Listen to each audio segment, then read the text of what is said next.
the founder, CEO, and president of Amazon, Jeff Bezos.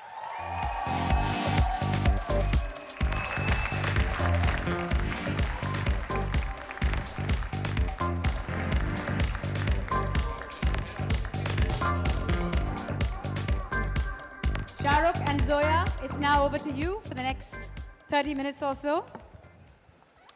Thank you very much, Mandira. Thank you, everybody. Ladies and gentlemen, welcome to this fireside chat. A big round of applause for Zoya. And a bigger round of applause for most of the people who are employed by Jeff. For Jeff Bezos. I asked him, what is the nicest thing about Jeff? When I spoke to the team about a week back, and they said his laughter. He has the most infectious, most beautiful, most honest laughter in the world. Thank you, Jeff, for making us laugh, making us feel good, and for your laughter. Thank you for being amidst us. So how has it been, Jeff? You've been in Mumbai now for a day, in Delhi, you've been traveling. We saw you flying kites on Makar Sankranti. The kite flying was fun. But the kids told me that the right way to do it is I needed to have glass on my string so I could cut all the other kites, but we didn't do that. But it was any day when you get to fly a kite, that's a good day. And so my trip to India has started off right with some kite flying. And I saw some of your pictures at the Rajghat, the Gandhi Memorial, Gandhi Samadhi. How was that? Very meaningful. There's a man who truly changed the entire world, taught the principles of nonviolence. He's renowned everywhere, and it was a great honor to be able to go there and lay a wreath. And I want to know, do you think Gandhiji and his philosophy of nonviolence, is it more relevant now? I think it will be relevant forever. And it's one of those things everybody knows is true, and yet it's somehow very hard to achieve. Okay, wonderful. And tell me, Jeff has been here a few times before. This is first time in Mumbai? It's my first time in Mumbai. I've been to India. This is my 4th trip to India, but my first time in Mumbai. And I've always wanted to come to Mumbai because the guy who leads Amazon India, Amit, who's sitting right here in the front table, I've known Amit for 20 years. And over 20 years, I've heard little stories about his father. And every time I hear a story about Amit's father, I get more and more intrigued and want to meet him. And he's one of these guys who, Amit has done all these incredibly impressive things in his life, and somehow I get the impression that Amit's father is completely unimpressed by all of these things. And so the more I learn about Amit's father, the more curious I get. And this has been going on for 2 decades. And tomorrow night, I get to have dinner with Amit's father. I hope Amit, Dad, is impressed by Jeff. Special guest here, Lauren, welcome to India. Thank you for being here. Priya, wonderful chatting with you backstage. And tell me, have you seen any perceptible change in India apart from the traffic when you came last? Apart from the traffic. Apart from traffic. It's interesting. So I guess the first time I came to India was about 11 years ago. I don't know that I have seen perceptible changes of any great magnitude. What I would actually say is that I notice there's certain things that seem to me to be the same, and I love those things. One of the things I notice every time I come here is that there is so much energy here, and dynamism, and color. The word I would use for it is the whole place seems so full of life, and everywhere you go, every single thing you do, and the diversity of India. When I come here, I've never seen a more diverse place. Everywhere I travel in the world, nowhere more diverse than India. So the energy, self-improvement. Every time I come here, I find that the people that I talk to are focused on and interested in being better tomorrow than they are today. Everybody here seems to be focused on self-improvement. So when I get here, I get a boost of energy. I go back and I'm like, wow, it's so alive here. Yes, and you guys are going to work extra hours at Amazon when he gets back. And coming in off diversity and dynamism, let's go to business. Did you think online retail would get this big? Oh, no. So, when I started Amazon, it was 25 years ago. I started Amazon in 1994. when I went to seek investors, the first question I had to answer is, what is the internet? None of my investors had ever heard of the internet. And the idea that I had in mind was to build a bookstore. I realized that we could build a store which would have every book ever printed in any language, in print or out of print. And we could do that online. It would be impossible in a physical store. And that was the founding idea of Amazon. But did I expect what would happen today? No. You know, we started, I've been at Amazon when it was one person, me, when it was 10 people, when it was 100 people, when it was 1,000 people. And today, when it's more than 700,000 people and approaching 70,000 people just here in India. So no, I did not predict that. And actually, I think if anybody had predicted that, they would have needed to be immediately institutionalized in a mental facility because it's not a normal thing to have happen. My dream when I started Amazon was that one day we might be able to afford a forklift. So it's been a very fun journey for me. And by the way, I still tap dance into work. I'm having so much fun. So how many forklifts you have now? What's that? How many forklifts you have I now? have no idea. It's an uncountable number of forklifts. It's I want to know. You see, I understand this. This is wonderful what you're saying, and it's very inspiring to hear you talk and about a concept that the whole world and the investors didn't even know about, and to start 25 years ago from that. But when you were 6 years old, yeah, or 7 or 8, yeah. What did you actually want to be? I mean, of course, or did you know then? Well, it's so funny. So when I was a kid, I went through so many stages of doing, I think when I was in first grade, so how old are you in first grade? You're like 6 or 7 in first grade. I wanted to be an archaeologist. And that was pre-Indiana Jones. So it's not that. And then I wanted to be many different things. But ultimately, I really wanted to be a physicist. And I went to college to study physics, and I realized halfway through I was never going to be a great physicist. And so I started studying computer science. And computer science I really fell in love with, and it became a real passion of mine. And that's how I ended up doing Amazon. Okay. You want to ask him? I want to know if, I mean, of course, barring everything that's illegal, is there anything you don't sell on Amazon? Anything we don't sell? Yeah, or anything you tried to sell and didn't work? Anything you've well, decided not to there are go things through? we tried to sell that didn't work. We tried to sell a phone called the Fire Phone, and we worked on it for 4 years, and no one bought it. I think my mother bought one, and I don't think she was that happy with it. But it is. But no, there are things that we deliberately don't sell. We don't sell guns. We don't sell tobacco. There are things we don't sell. But and that we make deliberate decisions about. But other than those things, we try to sell everything that anyone might want to buy, and we're trying to make it as convenient as possible for people. In the early 21st century, we're all busy. Everybody in this room is busy, and if you can save people time, let them spend more time with their families and with their friends and doing the things that they really enjoy, then you're doing them a real service. Okay. Yes, it's very convenient being online. You're also busy. When was the last time you shopped at a brick and mortar store? In a physical store? Yeah, in a physical store. And what do you think is the future of physical stores? But when was the last time you went to a physical store? The last time I shopped in a physical store, well, I go to the grocery store. Even though we sell groceries, sometimes I go to the grocery store because I kind of enjoy it. I'm not a good cook, but I like to cook a little bit. So I'll go to the store. I'm a very inefficient shopper because when I get to the grocery store, I don't know where anything is.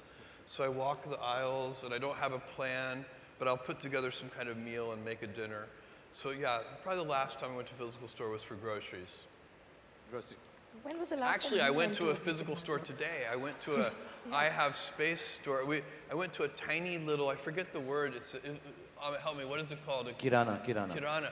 And it was an incredible experience. It's this tiny little store, and they also are a pickup point for Amazon packages. We have a whole program, and we have thousands of these points of presence now where they do their regular business, but then they also provide a place where people can come pick up their packages. And I talked to this young man who helps his parents run the store, and about how it has really improved their lives to have that extra source of income. It was a very moving experience. So that's the absolute last time I was at a physical store, today. Okay.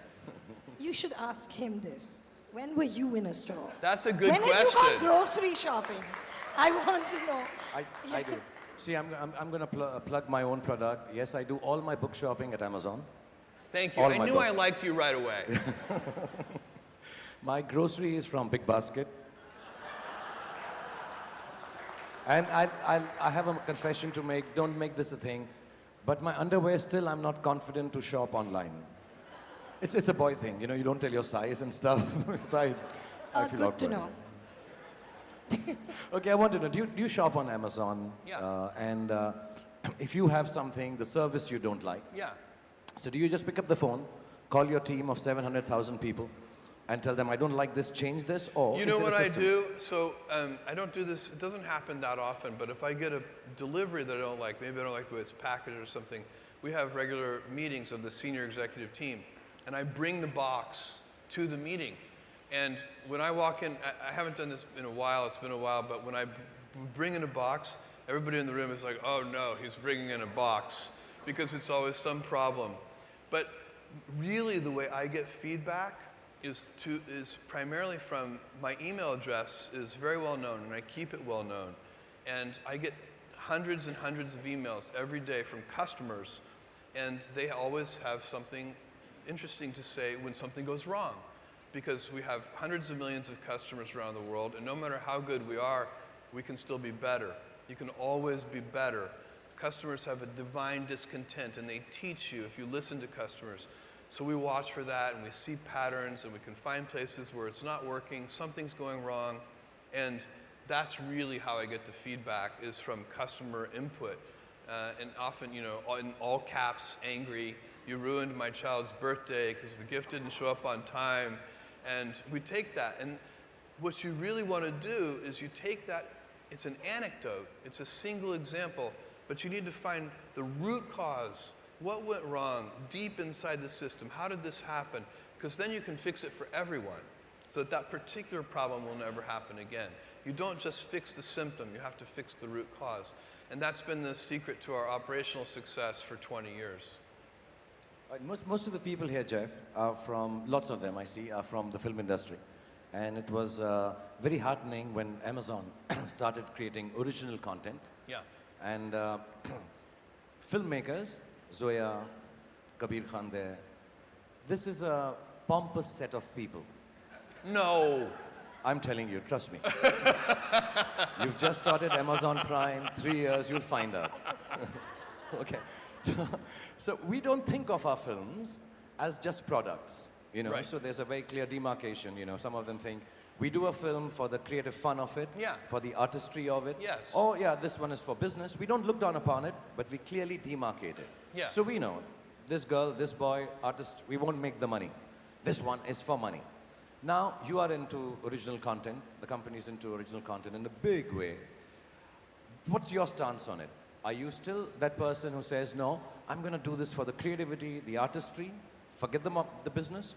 No, I'm doing this only for the business. Or is it a mix of both and you say, just put on lots of stuff, let someone come on the store and find whatever they want? I'm easy with that. I think this is a great question. It's actually something we debate. And I think if you look at the very best things in the world, they do both. And I think this is a golden age of television. So when you look at, you know, TV series today, the really good TV series are, in terms of quality, they're as good as the very best movies have ever been. And you're getting the best storytellers to come do television. You're getting the best actors to now come do television. One of the great storytellers is right here. Thank you for the help. Thank you.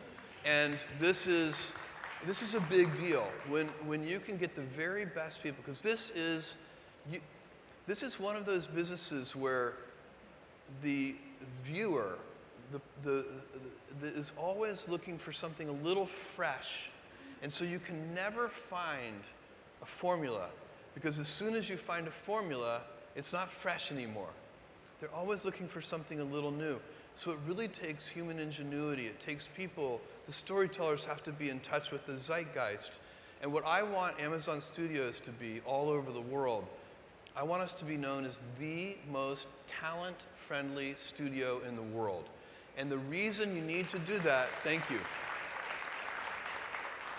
is because at the end of the day, it is the talent that makes those stories. Storytelling is the oldest thing that humans do. We've been doing it for thousands and thousands of years. Long before there was written language, before there was any medium to convey it, people sat around and they told each other stories. And it's how we teach each other things. And we learn from stories. We learn from fiction. We learn from fiction because we get to live an alternate life. In that moment, you watch this and you're learning it. So it can be fun, it can be action, it can be funny, it can be comedy, but the very best things take those elements and teach a little something. There's something in there that you walk away with and you're inspired by it. And it doesn't matter if it's drama, comedy, anything, you're going to walk away with something. And there needs to be lightness. You know, you can't watch something that's just all heavy and you're like, oh my God, you know, I want to kill myself now. There also has to be that gesture. There has to be somebody who brings you out and lets you breathe a little bit. So this is so hard to do. That's why there is so many bad movies and so many bad TV shows, because it is one of the hardest things that humans do, is tell riveting, engaging, inspiring stories. But when you get it right, it's a lever that can change the world.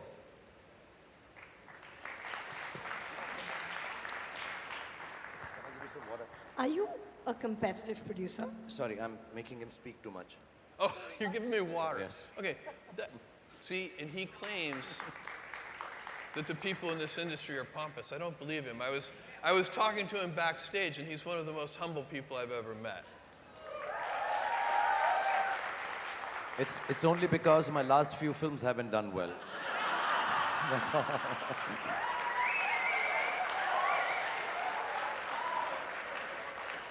I'm sorry, what were you asking?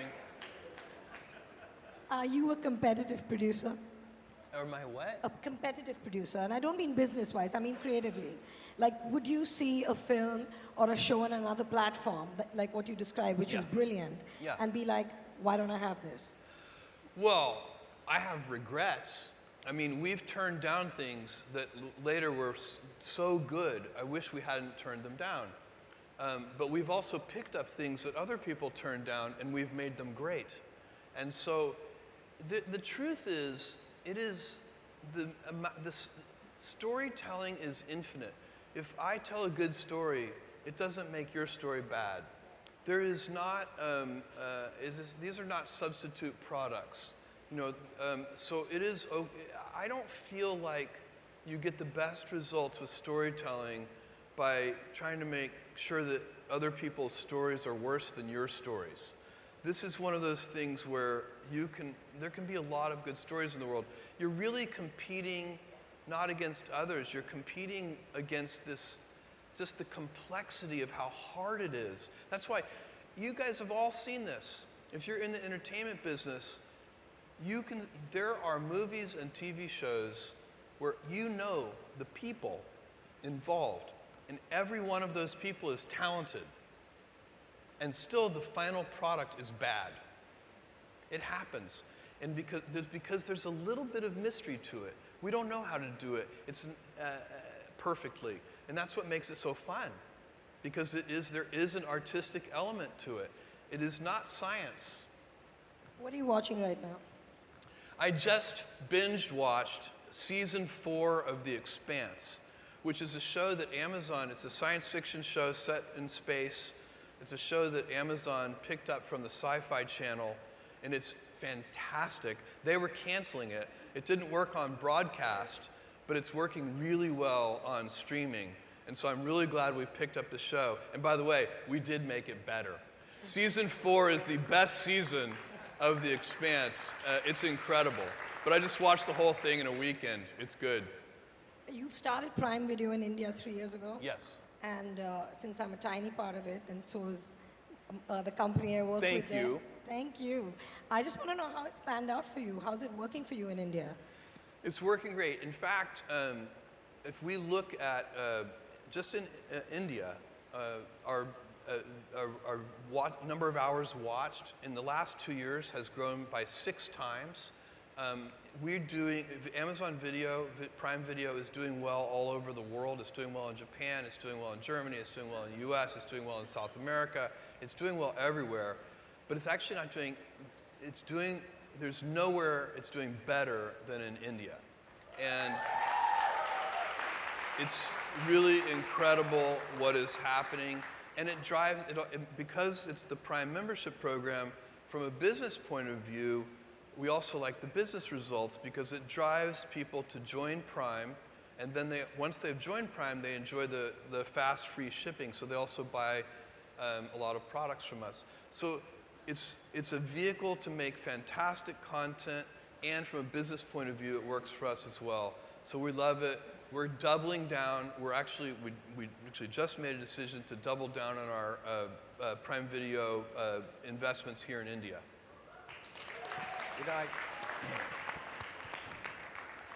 You know, before I met Jeff, my understanding was that he'd be a very busy person. He is a very busy person. You're flying around, handling so many things, so many people all around the world, looking at investors, looking at customers.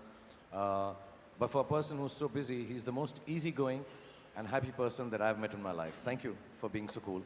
I wanted to ask you, because I suddenly realized while chatting with you there, what do you think? Let me ask Zoya first. Is there something you think is a sheer waste of time? Like for me, unlike Amit, sleeping is a waste of time. I feel it's a waste of life. You can't sleep. Sleeping, yeah. Yeah. So I don't sleep because I think it's a waste of time. So what according to you is a waste of time? Then I want to ask Jeff, what is the biggest waste of time he thinks? I think sycophancy, chamchagiri as we call it, sycophancy. I think, sorry, pardon my French, kissing butt is a big waste of time. I think you could spend that time really honing your craft, improving your skills. Yeah. I think. Oh, so you think butt licking is a waste of time? Apple polishing. Apple polishing. The better way to put on stage. It's hard to disagree with that. Look, there are a lot of things that are a waste of time. You know, when you think about your life, I think, I often tell people that I work with, if you can get, because people have very high standards for how they want their work life to be. And I said, look, if you can get your work life to be where you enjoy half of it, that is amazing.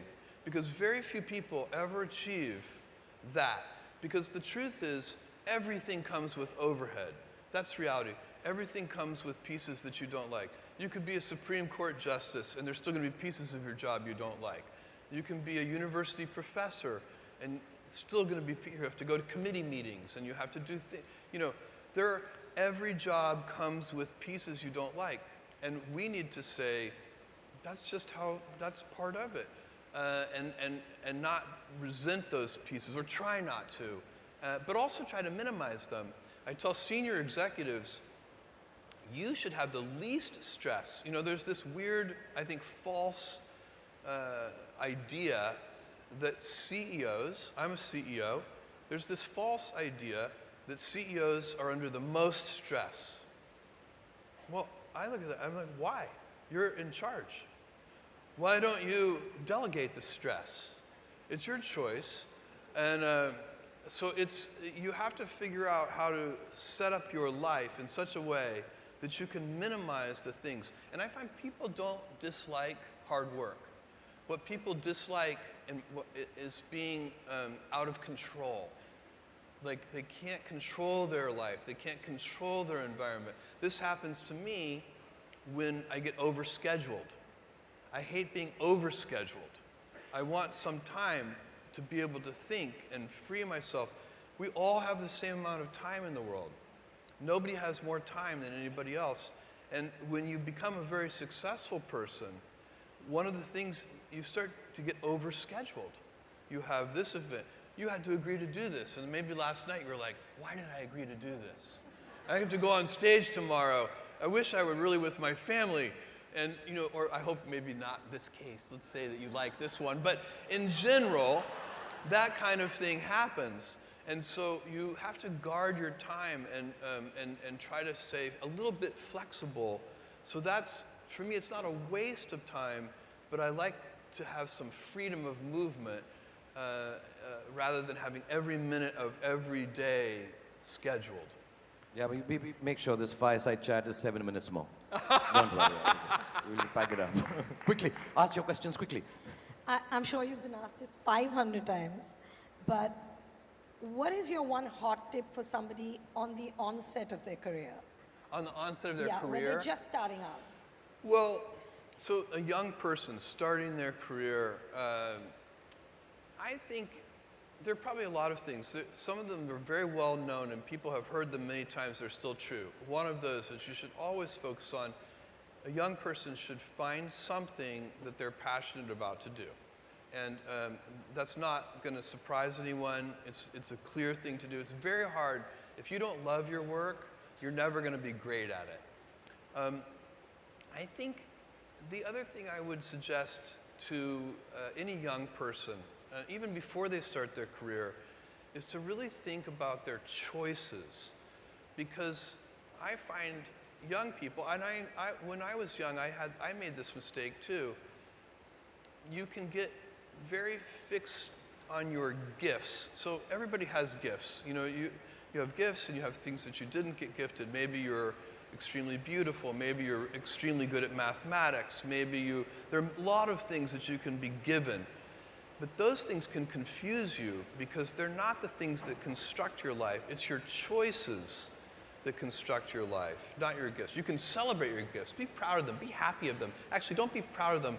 Be celebratory of them. But you can't be proud because they're gifts. They were given to you. You didn't earn them. You can only be proud of the things you earn.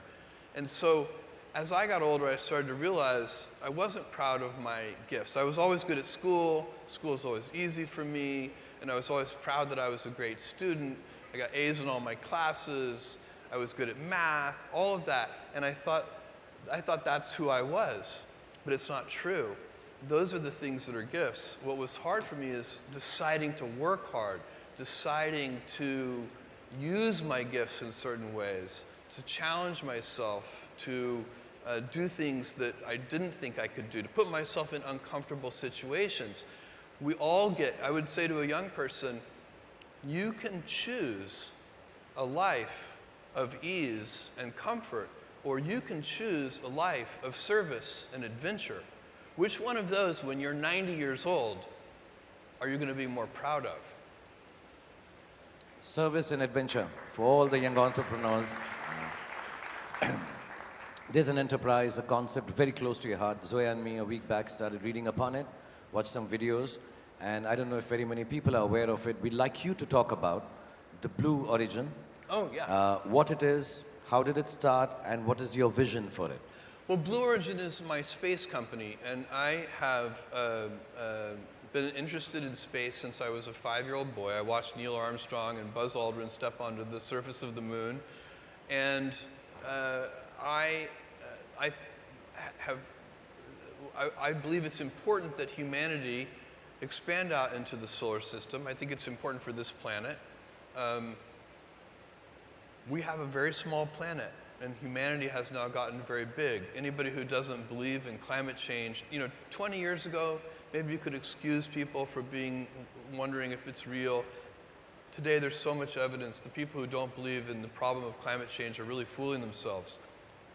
It's an important problem, and one of the ways, there are many things we have to do about that, about climate change.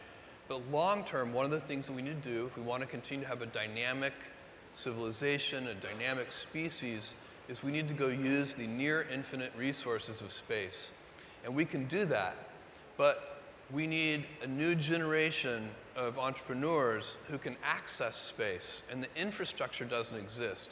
So the analogy that I would offer to you is that in the internet, what I've watched over the last 20 years and been a part of, that in the internet, Mark Zuckerberg in his dorm room could create this $500 billion market cap company called Facebook. In space today, it's impossible for a college kid in their dorm room to create a great space company because the price of admission is too high.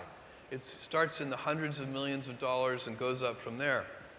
And so the job of Blue Origin, our job, we want to build reusable space vehicles that lower the cost of access to space to such a sufficient degree that the next generation of kids can start space companies in their dorm room. And we can have a dynamic thing. And then once that happens, we'll start moving all heavy industry and polluting industry. All of that will be moved to space. And we can zone Earth residential and light industry. And don't forget, this is the good planet. We've been to all of them with robotic probes. This is the only good one. So we do have to take care of it. Speaking of the planet, you've just signed the climate pledge. Yes. And the environment is of utmost concern and importance right now. Yes. It's a pretty positive, big positive step. Can you tell us a bit more about it? Well, the climate pledge is a very simple pledge. It's hard to achieve, but simple to understand. It is to meet the goals of the Paris Accord 10 years early. So the Paris Accord goals are to be met by the year 2050. So when you sign the climate pledge, you're agreeing to meet those goals by the year 2040. And it is it's hard, but it's achievable, and it takes collective action. And one of the things that a company like Amazon can do, because we are a large company, if Amazon had 500 employees and we signed the climate pledge, that would be good, but it wouldn't move the needle. With a company the scale of Amazon, we can use our scale and our scope and our global footprint to actually move the needle, because it's not, for us to meet the climate pledge, we can't do it by ourselves. We have to get cooperation and collaboration from all of our supply chain partners, our delivery partners, everyone. They need to help that. We need companies to build electric delivery vehicles for us. We just ordered 100,000 electric delivery vehicles. We're building electric rickshaws here in India. So it needs to be collective action, but large companies can lead the way on that collective action. I want to know, Jeff, where I started from actually.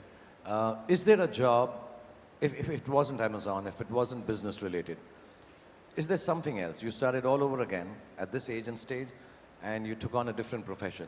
Would there be one that is close to your heart? I would be very curious today. If I were a young college student today, I would be very interested in biotechnology. I think biotechnology is just a fascinating arena that probably in the next 10 or 20 years, there's going to be a golden age of biotech.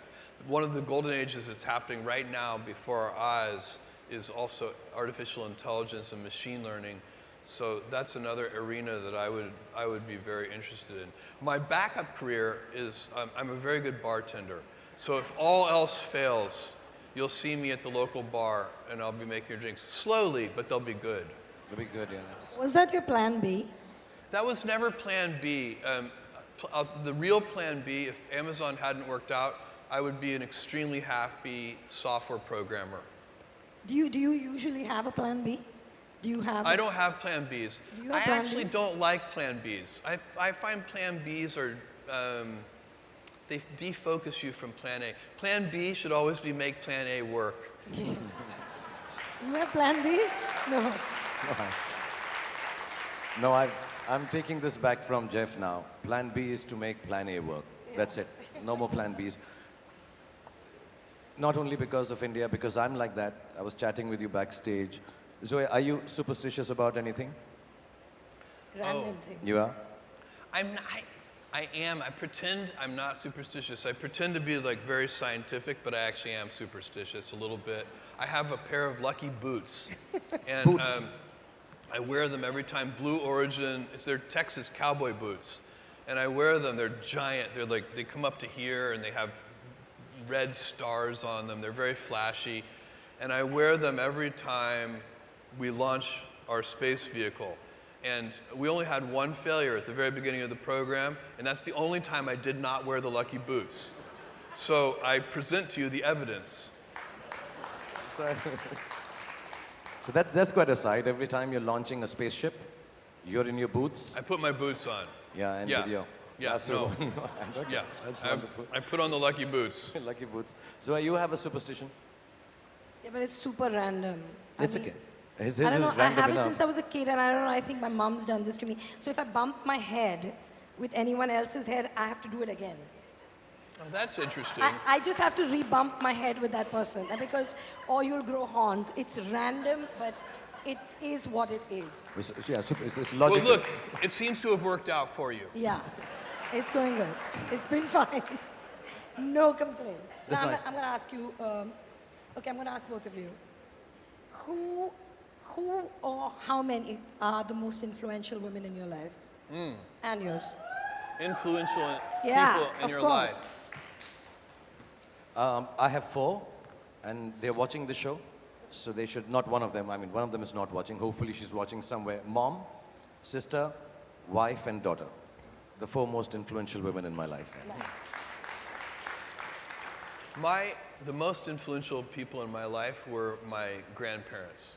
And my mother had me when she was 17 years old. She raised me with my grandparents' help. And she was still in high school when she had me. That was not cool in Albuquerque, New Mexico in 1964. But she did an incredible job. But I was lucky because I had not just her, but she married my father when I was about 4 years old. He has been a huge influence in my life. But my grandmother and grandfather were like second set of parents for me.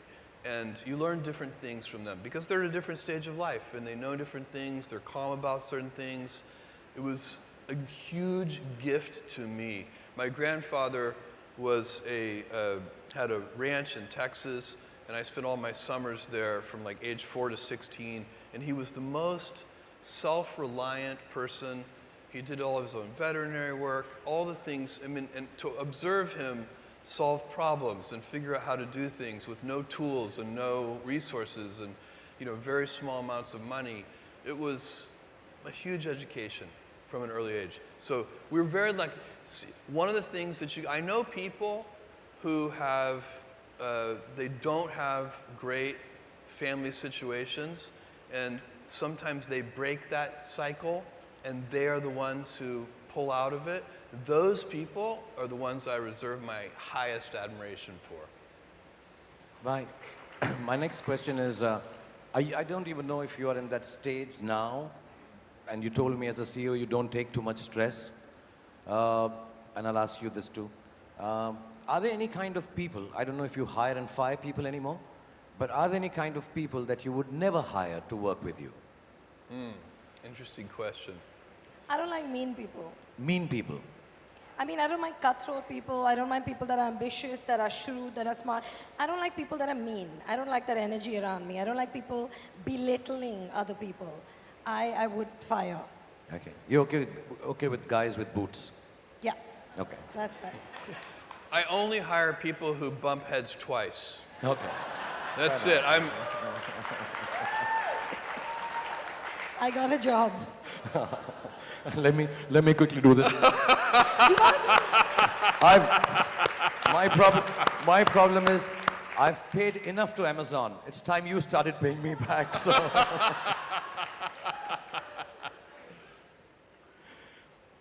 You want to ask him some? Yes. I want to ask both of you this because you both have, thankfully, so much. If there's one thing you could have more of, what would that be? One thing I could have more of. I mean, the obvious answer is time. It is time to do. I like time. I'm not efficient with my time because efficiency. There's an embedded assumption when you're being efficient, and the embedded assumption is that you know where you're going. And I like to wander because it's wandering that allows you to invent and to explore and to follow your curiosity. But wandering is very time consuming. And so if I could have one more thing, it would just be more time. Me, I learned this from Mel Brooks, and I want more of peace, peace of more riches, piece of more fame, piece of my name in history. That's what I want. Okay, I think we've overtaken your time. You've talked about time. Last question. I don't know how many people know this. In India, when sometimes you're putting in money to make content, you say cast your son and daughter in the film. It happens sometimes. For Amazon, very few people know Jeff Bezos has acted in Star Trek. Oh, that's true. So next time you're making something... It's my best role. It's the best role, yeah. So how did that happen? And is it going to happen to people here when they have to make content for you, that Jeff comes along if you okay the script? I got that role by literally begging. So and persistently, like for years, I would go, they were making a new Star Trek film, and I would say, I would like to be in the film, and they would say no. And then I would say, I would like to be in that film, and they would say no. So I just kept after it. And by the way, I also made it difficult for them because I had requirements.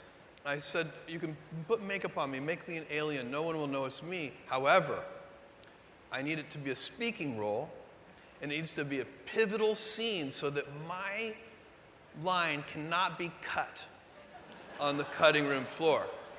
And so I had those conditions, and they would say no. And so eventually, with enough begging, they finally said yes. And I spent, 2 men put makeup on me for 4 hours, and I had one line. And my one line is, speak normally. And it was terrifying because the terrific young actress who I said that line to had the most complicated scene to perform. She was speaking in a foreign alien language, which was really hard to do. She did it beautifully. And then in the middle of her, it's like a 30-second monologue that she has to do. In the middle of that, I pin a universal translator onto her and say, speak normally, and then she switches seamlessly to English at that moment. And I knew, we did the scene 20 times, and I knew she was going to finally get it right, and I was going to screw up the speak normally, but it didn't happen. So it all worked out, and anyway, it was a fun thing to do, and I enjoyed it. Zoya, would you cast him in a film? Yeah. Yeah? Yeah, I would. And give him a speaking line? I would have. Yeah, it has to be pivotal. Pivotal. I don't want to end up on the cutting room floor. Okay, would you audition for it? What? Would you audition for this role? Yeah, of course. Of course, I'm coming there. Right now, ladies and gentlemen. Wait, Jeff now? Now. You want me to audition now? Time, Jeff, time. We don't have time. We have to audition now. Okay, now I'm intimidated. No, not at all. Okay. Not at all, okay. So the line is a film her brother directed, I acted in. Okay. And because you're so busy, and we're extremely thankful, all of us, including me and Zoya, everyone backstage for giving us your valuable time. It is impossible to get a gentleman like this, who's so inspiring, so wonderful, telling us such nice anecdotes from his life and talking about business, and to young entrepreneurs and all the youngsters who are listening to this. Because his time is so precious, it's difficult to catch him. The line is in Hindi. Oh, no. Say after me. In Hindi? Yeah, this is the alien language you have to speak in. All right. And we'll put the universal thingy on you. So, so it is Jeff ko pakarna mushkil nahi. I have the same accent as him, huh? Mushkil nahi. Namumkin hai. Okay, make it universal. Universal, impossible hai. Impossible hai. Absolutely, guys. Jeff Bezos. All right, you were very kind. No, you are kind. Wonderful. It means it's not only difficult to catch Jeff, get his time, it's impossible. Oh, thank you, guys. But he's been very kind. He's not impossible. Thank you. He's been very sweet. Thank you, all of us here. And Thank thank you you from all of us for being so kind, so wonderful. A big round of applause for Jeff, for Zoya. Thank you so much.